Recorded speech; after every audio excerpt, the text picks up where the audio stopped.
अस्सलाम वालेकुम। Exercise 2.2 question number 1 है right the base and exponent in each of the following. आपने base बतानी है और एक्सपोनेंट बतानी है इन जो है आपको क्वेश्चंस में। ठीक है, अब आपके पास बेस क्या होती है, एक्सपोनेंट क्या होता है। जिस नंबर, ये जो आपके पास नंबर लिखा हो, ठीक है, ये आपके पास बेस होता है और इस पर जो भी आपके पास मौजूद हो ऊपर, वो आपके पास एक्सपोनेंट होता है। ठीक है, ये बात आपने याद रखनी है कि ये आपके पास नंबर है, ये इसके ऊपर मौजूद है, तो ये आपके पास बेस है।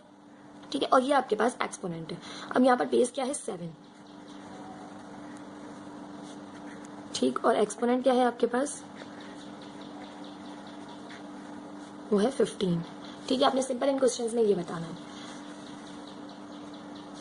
सेकंड में देखें तो -189 की जो एक्सपोनेंट है वो 10 दी हुई, तो ये आपके पास माइनस की साइन के साथ आपके पास बेस है और ये आपके पास एक्सपोनेंट है।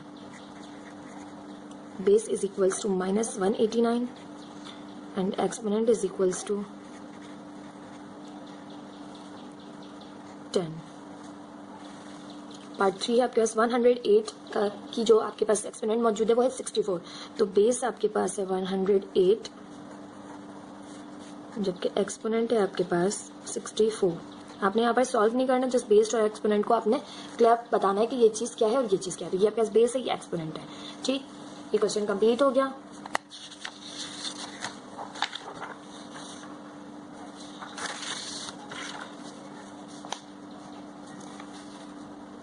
Please like and subscribe my channel, अपने फ्रेंड्स को भी बताइए। मैं आपको मैथ्स का सोल्यूशन करवाने की पूरी कोशिश कर रही हूँ और इंशाल्लाह मैं बहुत जल्द नया पैटर्न भी आपके साथ शेयर करूंगी।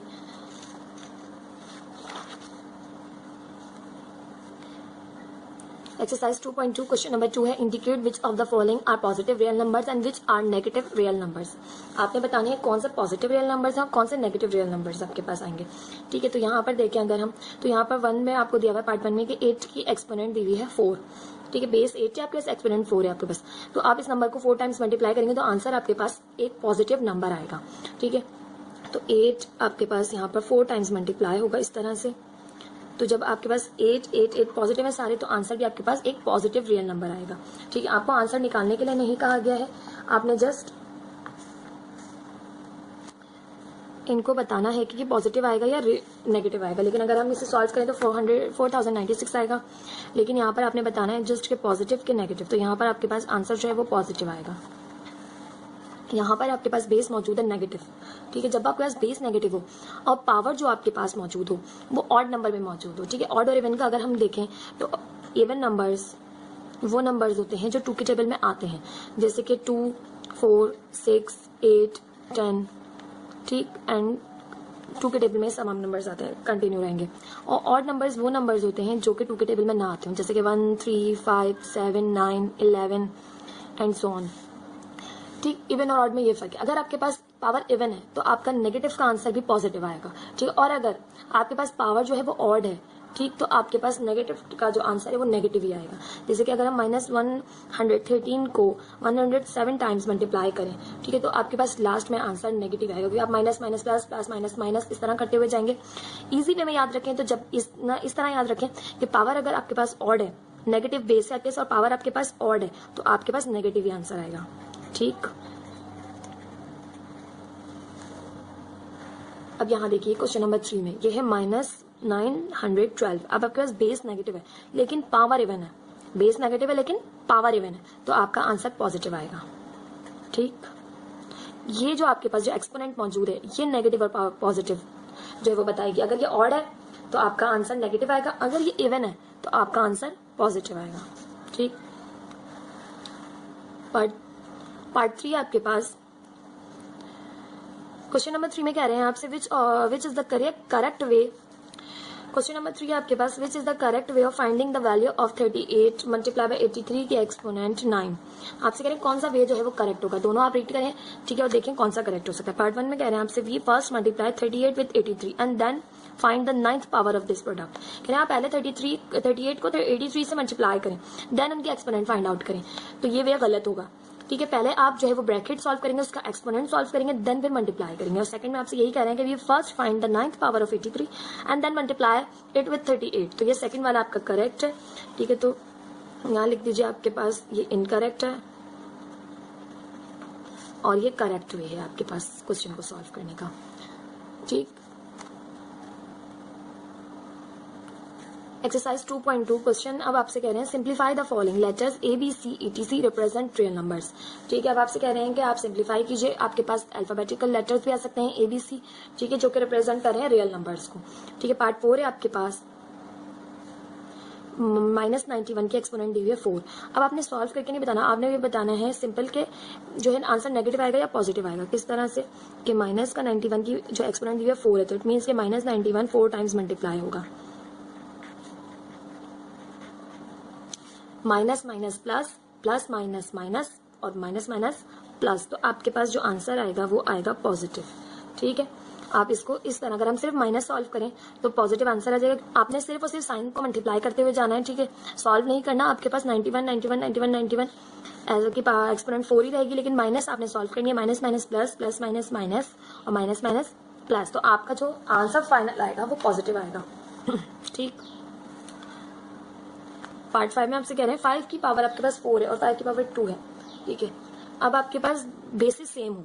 आपके पास मैथ्स में कहते हैं इस एक्सरसाइज में अगर आपके पास a की पावर m हो और वो मल्टीप्लाई हो रही हो a की पावर n से, ठीक है, बेसिस आपके पास क्या हो, दोनों सेम हो, तो और मल्टीप्लीकेशन हो रही हो दरमियान में, तो आपकी ये जो पावर्स होती हैं ये ऐड हो जाती हैं। ठीक, ये दोनों क्या हो जाती हैं, ऐड हो जाती हैं। तो यहाँ पर देखिए बेसिस सेम है, दोनों बेस सेम होने की वजह से इनकी पावर्स ऐड हो जाएंगी। ठीक, कि 5 की पावर 4 मल्टीप्लाई बाय 5 की पावर 2, बेस सेम है तो 5 की पावर 4 प्लस 2 हो जाएगी, तो ये हो जाएगा 5 की पावर 6। क्वेश्चन 6 है मेरे पास a की पावर 4 मल्टीप्लाई बाय a की पावर 3 मल्टीप्लाई बाय a की पावर 8। वही चीज़ है, अगर आपके पास a की पावर m मौजूद हो, ठीक, मल्टीप्लाई हो रही हो a की पावर n के साथ और मल्टीप्लाई हो रही हो a की पावर o के साथ, ठीक है, तो क्या हो जाएगा a की power m plus n plus o। ओ नहीं लेते हम, पी ले लेते हैं क्योंकि ओ 0 लगता है। ठीक, P M plus N plus P, तीनों पावर्स ऐड हो जाएंगी बेस अगर आपके पास सेम हो। तो यहाँ पर देखिए बेस सेम है ए और ए, तो ए की पावर 4 मल्टीप्लाई बाय ए की पावर 3 मल्टीप्लाई बाय ए की पावर 8 ऐड हो जाएंगी ए 4 प्लस 3 प्लस 8, तो यहाँ से आ जाएगा मेरे पास ए की पावर 15।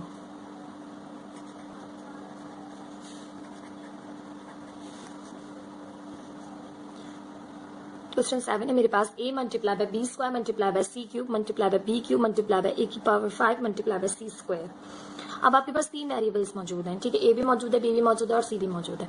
जब आपके पास इस तरह से आगे पीछे 3 वेरिएबल्स ए भी है, दोबारा ए भी है, तो आप किस तरह से करेंगे कि आप एक वेरिएबल जो सेम है उनको एक तरफ कर लेंगे, ए मल्टीप्लाई बाय ए की पावर 5। ठीक है, फिर बी की बारी आएगी, बी का जो है वो स्क्वायर मौजूद है और यहाँ पर बी का क्यूब मौजूद है, उनको एक तरफ कर लिया। ठीक है, यहाँ पर सी की पावर 3 और यहाँ पर है सी की पावर 2। इस तरह से आपने इनको एक तरफ कर लिया, ए को, बी को और सी को। अब बेसिस सेम इन दोनों की है। ठीक है, जब मैंने कहा कि इन दोनों की बेस सेम है तो इन दोनों की पावर ऐड होगी, इन दोनों की बेस सेम है बी भी, इन दोनों की पावर ऐड होगी, और इन दोनों की बेस सेम है तो इन दोनों की पावर्स ऐड होंगी। तो यहाँ हो जाएगा ए की पावर 1 प्लस 5 मल्टीप्लाई बाय यहाँ पे बी के ऊपर 2 है तो बी और 2 प्लस 3 मल्टीप्लाई बाय सी की पावर 3 प्लस 2, तो यहाँ से हो जाएगा ए 6 बी 5 और सी 5। ठीक, मल्टीप्लिकेशन की साइन हटा देंगे, सिंपल, ये तीनों मल्टीप्लाई हो चुके हैं एक दूसरे से, वेरिएबल्स हैं इसलिए इस तरह लिखेंगे। This is the answer.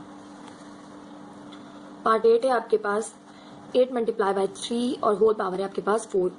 Exponent के हैं, पावर के हैं, अक्सर मैं पावर कह देती हूँ। ठीक है, एक्सपोनेंट पावर दोनों कह सकते हैं। ठीक है, 8 मल्टीप्लाई बाय 3 और एक्सपोनेंट है आपके पास 4।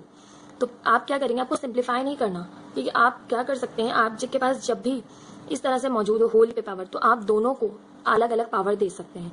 ठीक है, क्या मतलब है कि ए मल्टीप्लाई बाय बी है आपके पास और होल पावर है एन, तो आप लिख सकते हैं ए की पावर एन, ठीक है, मल्टीप्लाई बाय बी की पावर एन, दोनों को अलग अलग वो पावर दे सकते हैं। ठीक है, वो एक्सपोनेंट दे सकते हैं। तो यहाँ मौजूद है 8 मल्टीप्लाई बाय 3 एक्सपोनेंट 4, तो 8 की एक्सपोनेंट 4 मल्टीप्लाई बाय 3 की एक्सपोनेंट 4, आप दोनों को अलग अलग एक्सपोनेंट दे सकते हैं। ठीक, नेक्स्ट है आपके पास क्वेश्चन 9, -4 मल्टीप्लाई बाय 5 -5 और होल पावर है 3। ठीक, अब आपने करना क्या है, आपने इन दोनों को अलग अलग एक्सपोनेंट देनी है। ठीक है, क्योंकि यहाँ पर अभी भी ऊपर आपने ये किया था, अब यहाँ जस्ट माइनस के नंबर मौजूद है, तो आप -4 मल्टीप्लाई बाय -5 होल क्यूब है। ठीक, तो आप यहाँ क्या करेंगे, -4 को क्यूब देंगे और -5 को अलग से क्यूब देंगे। ठीक,